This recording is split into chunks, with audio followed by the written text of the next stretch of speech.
When you're in labor, you want to minimize the amount of injury to both you and your baby. Episiotomies, tearing, and perineal massage are all options to consider during the delivery process when your baby is about to be born. But which of these options is best for you? I'm Sarah Schaefer, a labor and delivery nurse at Sharp Grossmont Hospital, and this is Preggy Pals episode 73. Is that a plus sign? Pink or blue? Hospital or home birth? What type of food should I be eating? I think I just peed myself. I'm pregnant and I have to exercise. What pregnancy glow? Wait, was that a contraction? Gotta make these pants fit. I've got kinkles. What do you mean there's more than one? You've got the symptoms, and now you've got the support you need for a happy 9 months. This is Preggy Pals, your pregnancy, your way. Welcome to Preggy Pals, broadcasting from the Birth Education Center of San Diego. Preggy Pals is your weekly online on-the-go support group for expecting parents and those hoping to become pregnant. I'm your host, Sunny Galt. Would you like bonus content after each show, great giveaways, and some great discounts? Then join our Preggy Pals Club. You'll also get a free subscription to Pregnancy Magazine, and you can visit our website, preggypals.com, for more information. Another way for you to stay connected is by downloading our free Preggy Pals apps. They are available in the Android, iTunes, Marketplace. We are available on Windows phones as well as Google Play. You can also subscribe to our monthly newsletter. And if you do not live in San Diego, but you would like to be a panelist on our show, you can participate through our virtual panelist program. And Preggy Pals producer Stephanie is here to tell us more about that. Okay, so all you have to do is like our Preggy Pals Facebook page or follow us on Twitter. And when we record our shows, or actually prior to recording our shows, we'll be posting some sneak preview questions on our Facebook and Twitter. And so you can comment on whatever questions. You can ask your own questions, and we will relay those to the expert. And if you guys are on Twitter, you can follow the hashtag PreggyPalsVP, which stands for Virtual Panelist. All right, let's meet our panelists here in the studio. You guys know me. I'll be chiming in our conversation today. I'm the host of the show. My name is Sunny. I am 35 years old. My due date, I'm actually pregnant with identical twin girls who are due December 16th, but we are having the babies via C-section. I did have some complications with a prior delivery, and so now all my babies are C-section. That date has been set for December 2nd, so fingers crossed that I'm going to make it that far, because that puts me at 38 weeks, and that's a great goal to have if you're pregnant with twins, but it doesn't always happen. I do have 2 little boys at home. Sayer is 3 years old, and Urban is about 15 months. Stephanie, tell us about yourself. My name is Stephanie. I'm 30. I'm a producer for Preggy Pals. I have 1 little girl at home. Savannah is 8 months old. Okay, Destiny. My name is Destiny. I'm 34. I'm a physical therapist, and I specialize in pelvic floor dysfunction. My due date is November 2nd. I'm having a little girl. I have a son at home, Talon. He will be 3 in October, and we're planning our second home birth with a midwife. Do you have a name picked out for your little girl yet that you're No. sharing? No, okay. We have a secret list. I love the name Talon. Ryan and my husband and I were thinking about that if these were boys, but yeah, it's a great name. Thanks. Okay, Jessica. My name is Jessica, and I am 29 years old, a medical biller, and my due date is March 8th, and I have 1 previous child. She's 8 years old, and we're hoping for a VPAC. Okay, and Bridget. Hi, I'm Bridget. I am 28. I am a nonprofit fundraiser. My due date is December 19th, and I'm having my first baby, and it's a little boy, and we are planning a natural childbirth with a midwife, but in a hospital. Okay, good for you. And Sarah, any kids yet? Yes. My name is Sarah. I'm 27 years old. I'm a registered nurse at Sharp Grossmont Hospital. I have 2 children. My little boy is 4. My little girl is 2. And I had home births with both of them. Oh, good for you. You don't always see that, but that's awesome. I love it. Okay. Well, ladies, welcome to the show.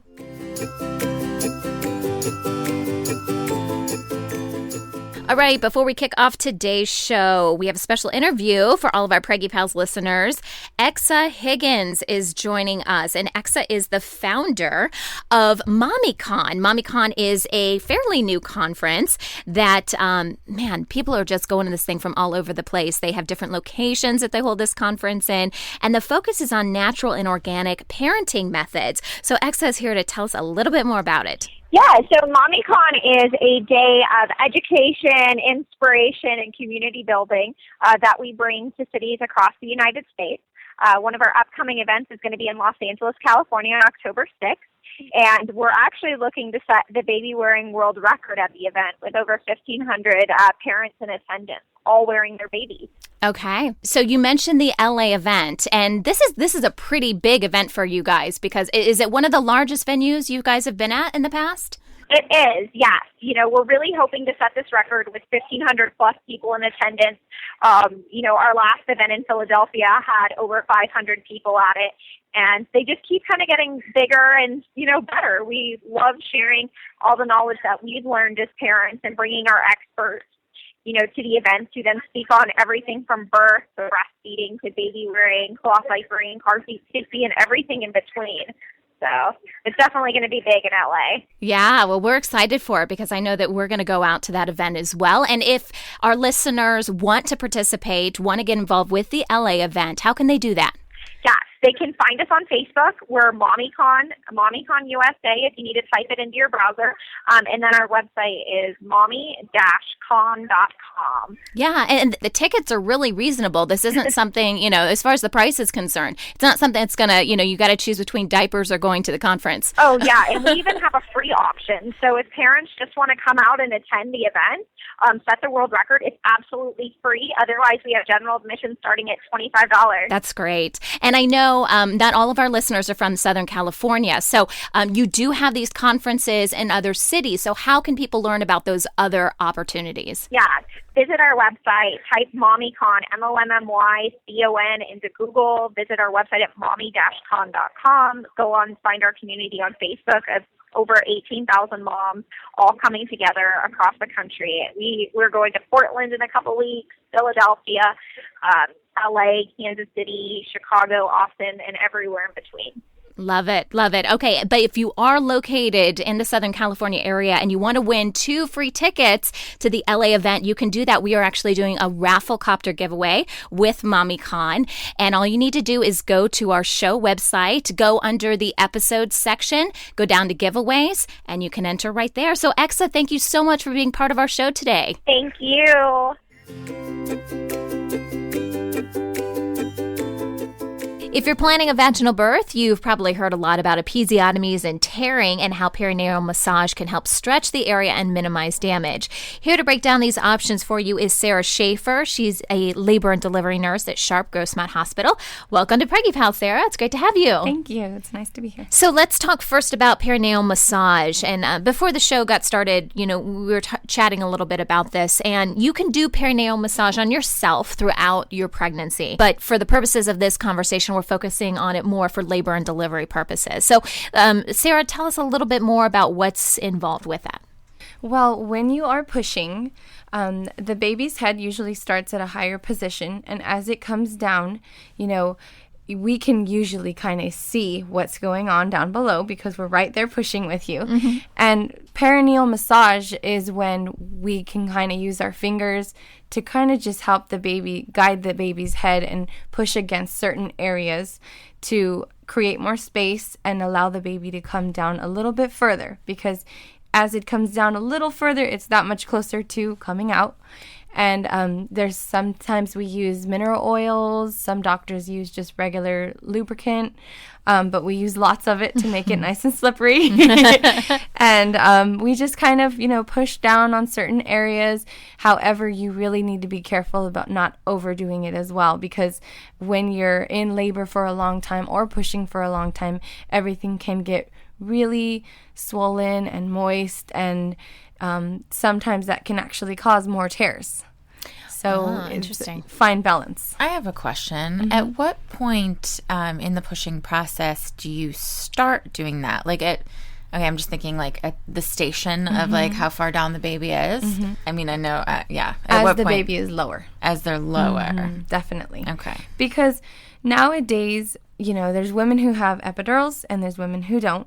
Obviously, when you don't have an epidural, you get that urge to push, and, it's hard to not push. You can't really control I had that urge. with the epidural. and that's sometimes a great thing. With a good epidural, you still get that urge, And I don't mean good as in some are bad, some are good, but because there's never any way for us to gauge how it's going to affect each person.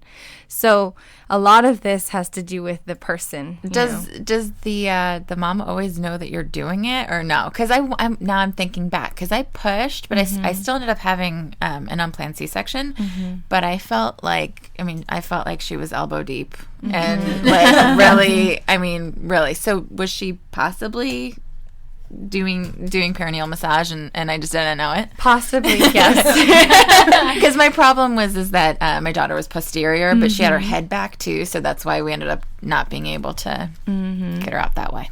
Sometimes you can't feel it with an epidural. Usually if you don't have an epidural, you can pretty much still feel everything.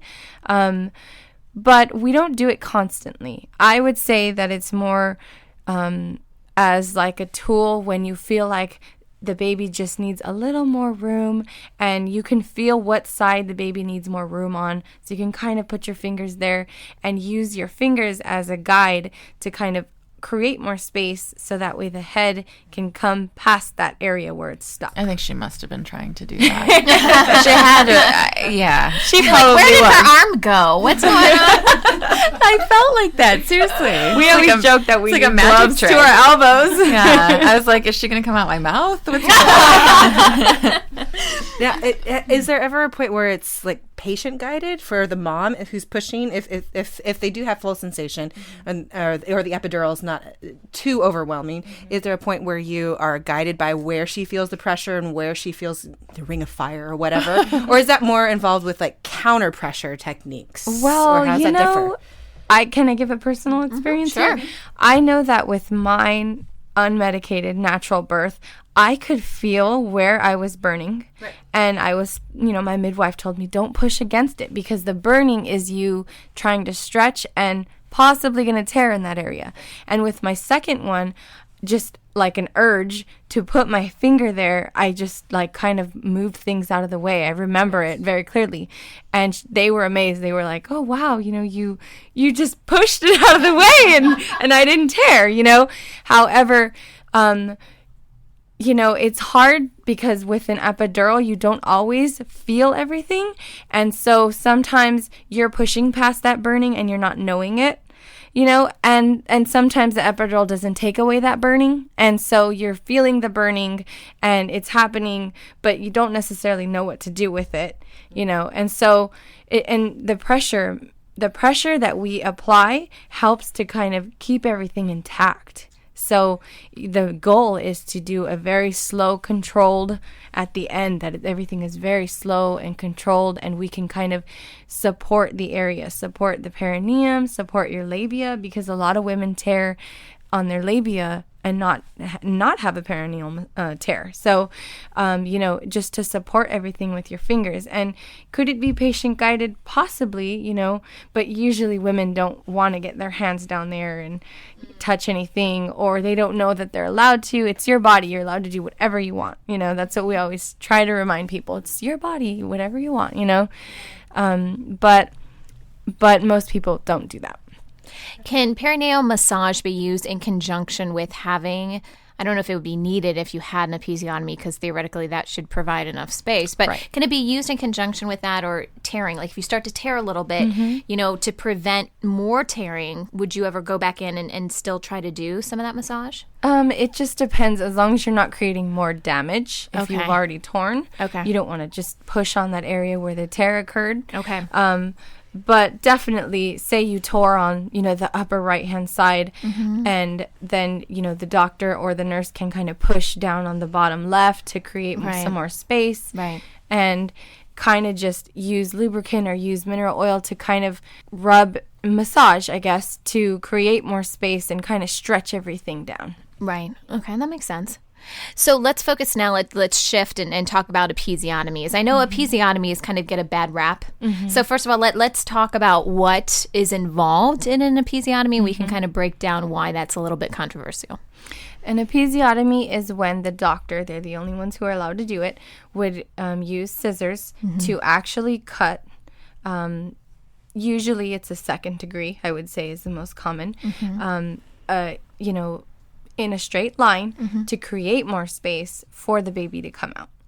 And it just, you know, sometimes doctors can tell when that needs to happen, and so they do it. It's usually very fast. Sometimes the patient doesn't even know it happened because they can't feel it.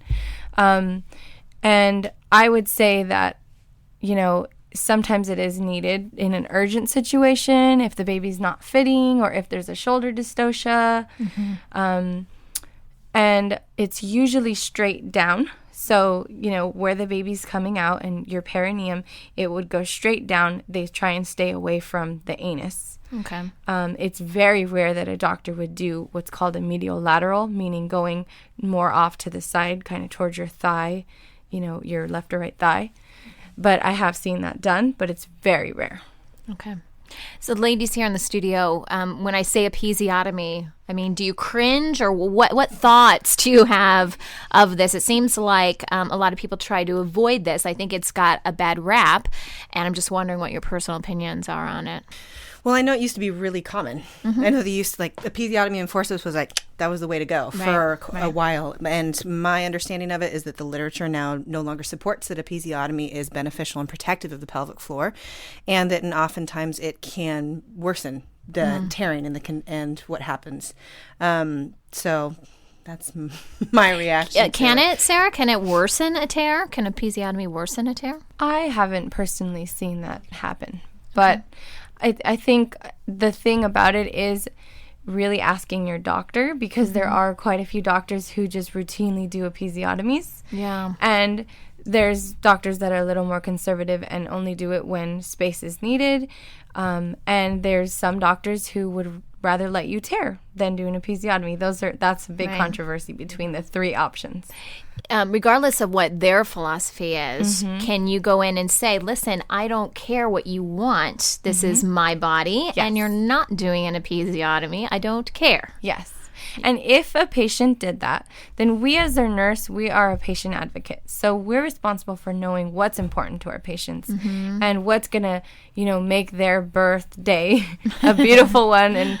And so when it comes time, we usually pass on to the doctor if they haven't already, and remind the doctor, because, you know, they see multiple patients a day sometimes, and we just pass it on. She really is opposed to an episiotomy, so keep that in mind, you know. And so then when it comes down to it, I think an episiotomy would be a lot less likely to occur if that's what the patient is choosing, except in an emergency, because in labor and delivery, things do change quickly. We're watching heart tones on a monitor, which in a natural birth isn't always the case, you know, a home birth. And so when we can see heart tones on a monitor and it's been a certain amount of minutes and their heart tones are in a certain area, then things tend to get a little more sticky and everyone's more in a rush to get out the baby. Right. So sometimes things can change, but obviously in that case, the doctor would tell the patient and ask the patient and say, listen, we really need to get this baby out. Is it okay with you if I do an episiotomy? And then it's up to the patient. Right. You know, and there are times when patients say, no, it's not. So it's still your body. So what are the alternatives? I mean, in that instance, is it, different positions more likely to not lead to an episiotomy and tearing? If you're seeing pressures in different places, is there alternatives to positioning the mom differently? Well, positioning is an awesome thing in labor, because really when you come in and you're stuck in bed, you know, it makes it hard for a baby to come down. And when we start to see patients getting stuck at, you know, dilation wise, okay, they're 5, now they're 6, now they're 7, but they're making really slow progress and the baby's just not coming down. You know, I think positioning is very important. Going from side to side, if they don't have an epidural, letting them get up and go to the bathroom, letting them get up and walk around a little bit, kind of just helps the baby to use gravity on its side and to figure out, oh, hey, this is, you know, this way has a lot more room, so let me come down this way. I mean, obviously the baby's not thinking that, but I can imagine that would help them with gravity and with what space is needed for their head to come down. So as far as positions preventing an episiotomy, I think what it comes down to is that the baby is very low, and positions can help babies to get low. So that's the important thing. So if you do have to have an episiotomy, what is the recovery process like? I get into this conversation with my mom all the time. We were talking about how older generations, this is just kind of how it was done.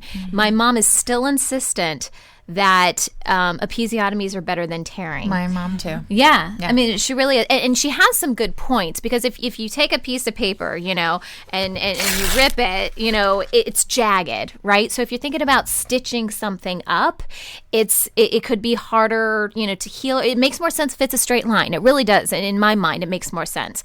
So I understand her point, but at the same time, you know, I read the current literature and stuff too, and I understand that, you know, isn't the preferred way. If you don't have to do it, don't do it. Just let your body kind of do what it's going to do. But going back to the healing process, what is that like for an episiotomy? What should women expect? Well, usually with an episiotomy, our patients are pretty sore, which they are regardless of whether there's episiotomy, because you just had a baby. Right.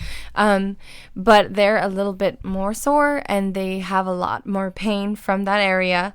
But we do have medications that we can use, and it doesn't always necessarily mean an oral medication. We have pads that we can place on your pad for it to touch your episiotomy, to kind of cool things down, to numb the area a little bit. We have sprays that we use. I'm sure every hospital has something different or a different brand, but we usually tell the patient to use them every time they go to the bathroom, to replace their little pads and spray themselves, which will kind of numb the area, which will lessen the pain. We also offer, you know, oral pain meds if the pain is just not controlled with the pads and the spray. Also, using a spray bottle every single time you go to the bathroom, regardless of tearing, episiotomy, or anything, will just definitely help you to relax and allow yourself to urinate or to have a bowel movement, because you can fill your little bottle up with warm water, and then that dilutes your urine. Urine is acidic. When it touches an area that is, you know, a fresh cut, that is very painful. Right. And so if you can dilute it, it makes it a lot less acidic, and then you are more likely to fully empty your bladder instead of holding it in, you know, and you're more likely to just not have as much pain when you're going to the restroom. Sure. Okay, when we come back, we're going to talk all about tearing, the benefits, if that makes sense, the benefits of tearing, as well as some of the complications that may result. So we'll be right back.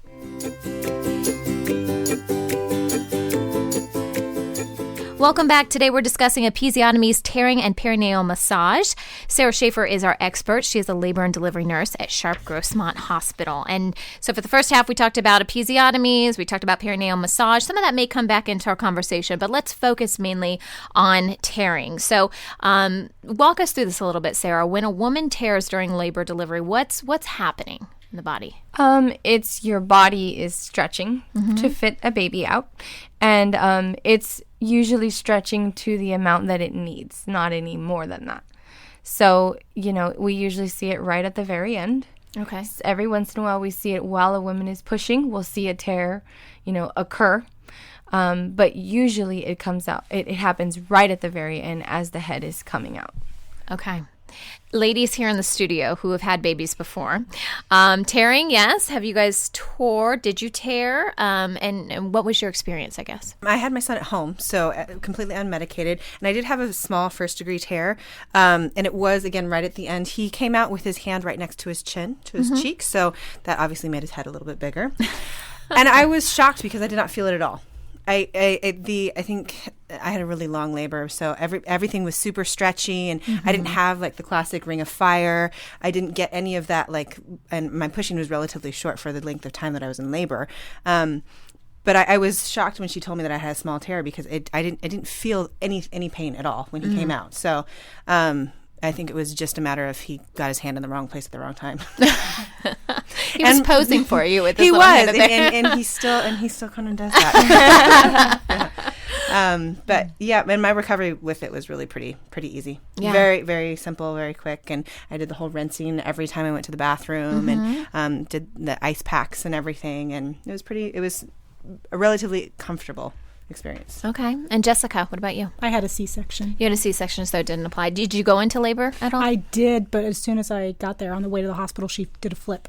And so she was breech. So they didn't even let me get to pushing. You didn't get to push. Okay. I pushed for 3 hours, but still ended up with a C-section. So she didn't get down. She didn't get down far enough. She was at +2, I guess. Whatever that really means. But station, +2 station. Yeah. So she wasn't down enough. And that's because you said she was posterior, right? Yes. Yeah. Posterior, and like I said, elbow deep. They were trying to turn her, and I guess the problem is that her head was back and it wasn't tucked, and so they yeah. And it just got to be too much eventually, and yeah. Sarah, with your home births, did you tear it all? I did with my first one. It was a small first degree, more labial tear. Okay.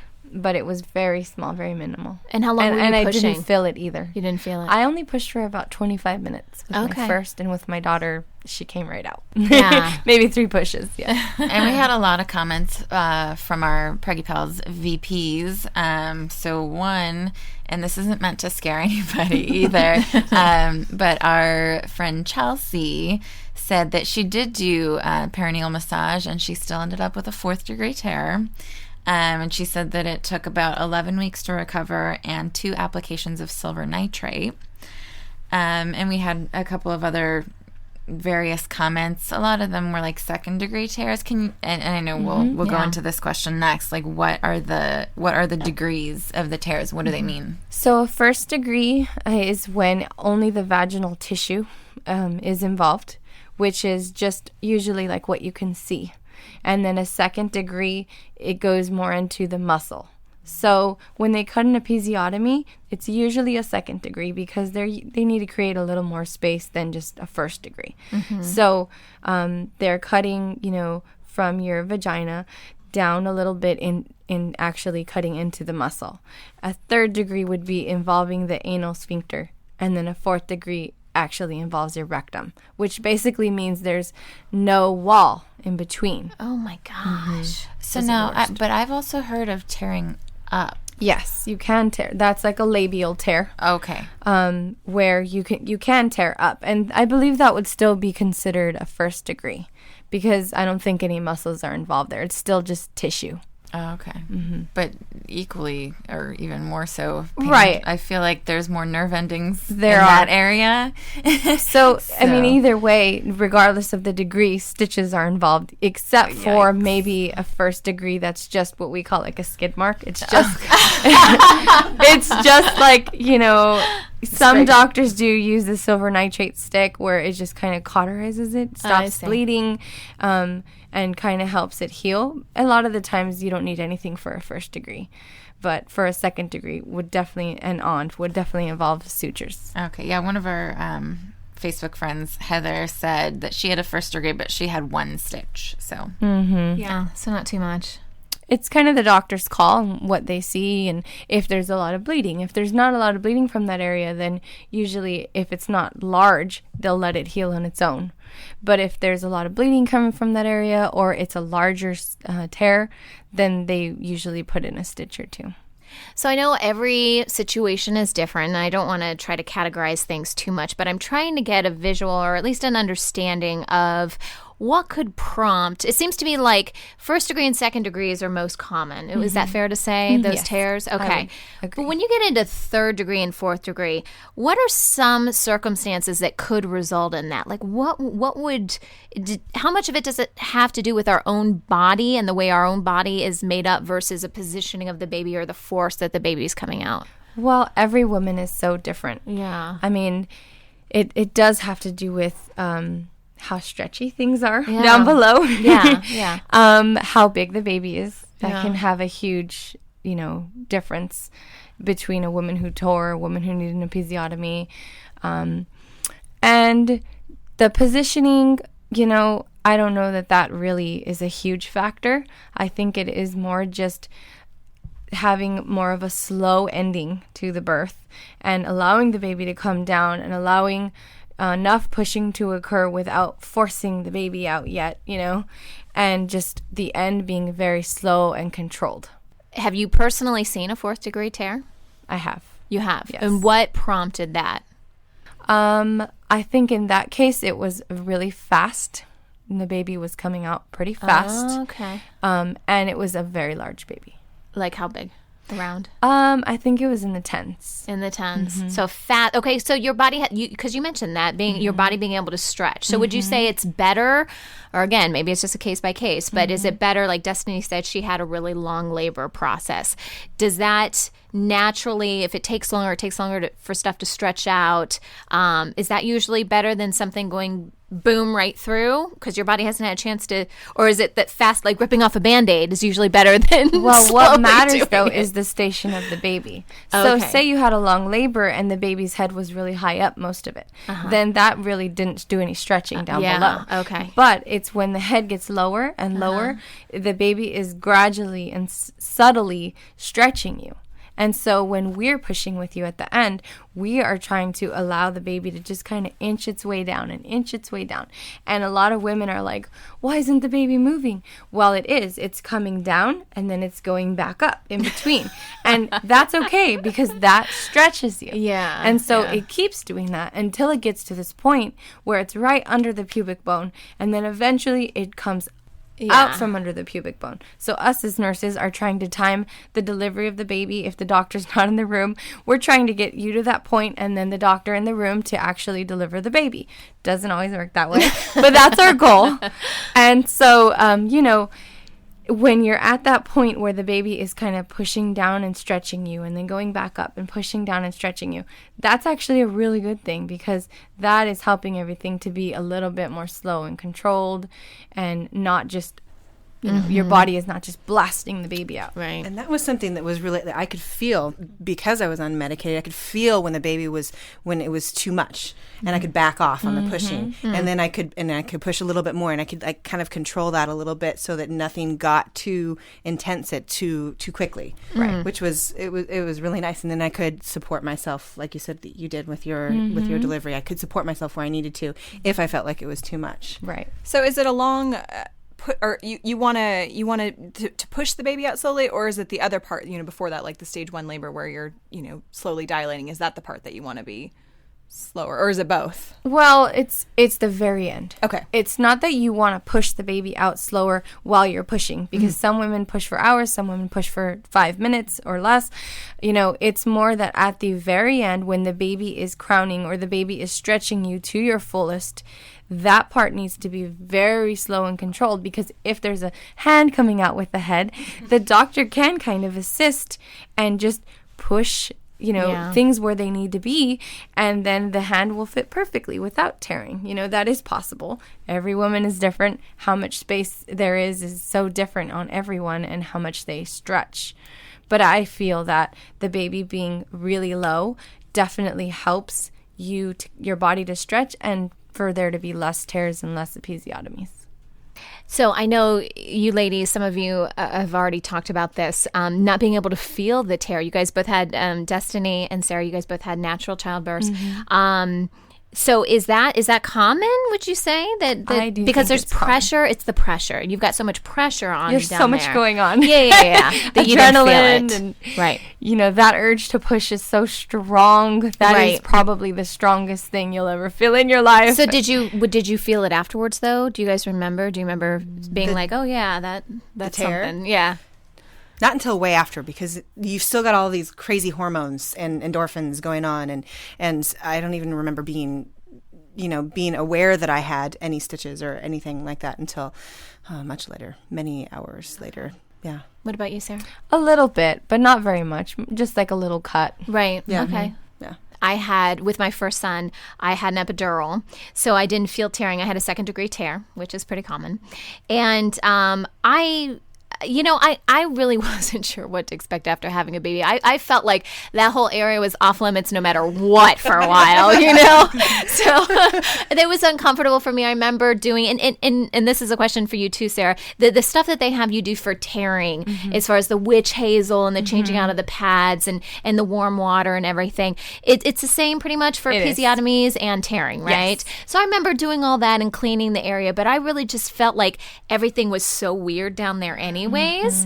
And honestly, I felt the same thing after having a cesarean. This is one thing that people don't really tell you, is that you're going to bleed like after having a cesarean even. Even though the baby didn't come out that way, your body is still expelling a lot of stuff from your body, and it's still a sore area and stuff. So, I felt like and it obviously didn't tear with the cesarean, but, that form of caring for your body down there and everything, I think you have no matter what. And I feel like I gave birth both ways, honestly. Yes, you did. Because of how much I pushed. And Practically did. The whole area was just, yeah. I mean, it's like I ran a marathon, and then I got hit by a truck. And then, it was just...